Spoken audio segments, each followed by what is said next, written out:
कृष्णाय वासुदेवाय हरये परमात्मने प्रणतः क्लेशनाशाय गोविंदाय नमो नमः।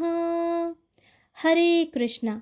माघ मास का पावन समय चल रहा है और हम 13 अध्यायों की कथाएं सुन चुके हैं। आज बारी है अगले अध्याय की। पिछले अध्याय में हमने सुना था कि कैसे माघ स्नान से एक वैश्य को नरक की जगह स्वर्ग की प्राप्ति हुई। उसने अपने जीवन में बहुत सारे पाप किए, परंतु केवल एक माघ स्नान से वह समस्त पापों से मुक्त होकर स्वर्ग में वास करने लगा। आइए अब आगे की कथा सुनते हैं। कार्तवीर जी बोले कि हे विप्रश्रेष्ठ, किस प्रकार एक वैश्य माघ स्नान के पुण्य से पापों से मुक्त होकर दूसरे के साथ स्वर्ग को गया, सो मुझसे कहिए। तब दत्तात्रेय जी कहने लगे कि जल स्वभाव से ही उज्ज्वल, निर्मल, शुद्ध, मलनाशक और पापों को धोने वाला है। जल सब प्राणियों का पोषण करने वाला है, ऐसा वेदों ने कहा है। मकर के सूर्य माघ मास में गौ के पैर डूबने योग्य जल से भी यदि स्नान करने से मनुष्य को स्वर्ग प्राप्त हो जाता है। यदि सारा मास स्नान करने से आसक्त हो तो 3 दिन ही स्नान करने से पापों का नाश हो जाता है। जो व्यक्ति थोड़ा ही दान करे वह भी धनी और दीर्घ आयु होता है। 5 दिन स्नान करने से चंद्रमा के सदृश शोभायमान होता है। इसीलिए अपना शुभ चाहने वालों को माघ से बाहर स्नान करना चाहिए।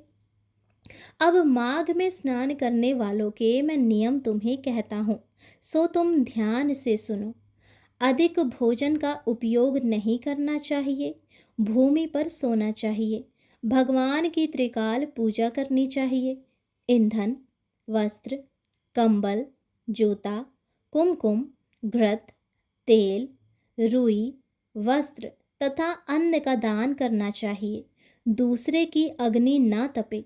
ब्राह्मणों को भोजन कराएं और उनको दक्षिणा दे तथा एकादशी के नियम से माघ स्नान का उद्यापन करे।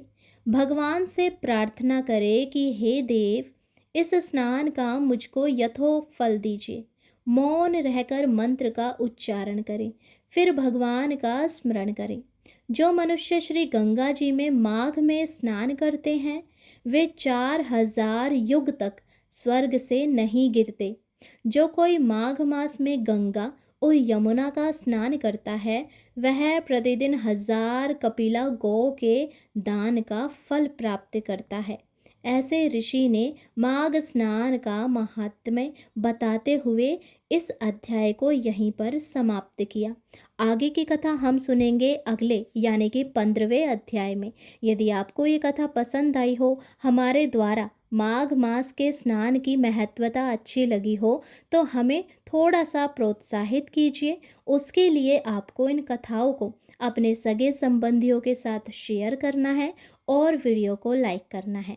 जब आप वीडियो को लाइक करते हैं, कमेंट करते हैं, तो इससे हमें प्रोत्साहन मिलती है कि हम आपके लिए ऐसी कथाएं, जानकारी लेकर आते रहें। और आप सबको पता होगा कि बहुत जल्द माघ मास के शुक्ल पक्ष की एकादशी भी आने वाली है, जिसकी वीडियो हम डाल चुके हैं। आप वो भी अवश्य देखें ताकि आपको पता चले कि इस एकादशी का क्या महत्व है। भगवान लक्ष्मी नारायण आप सभी पर अपनी कृपा सदैव बनाए रखे।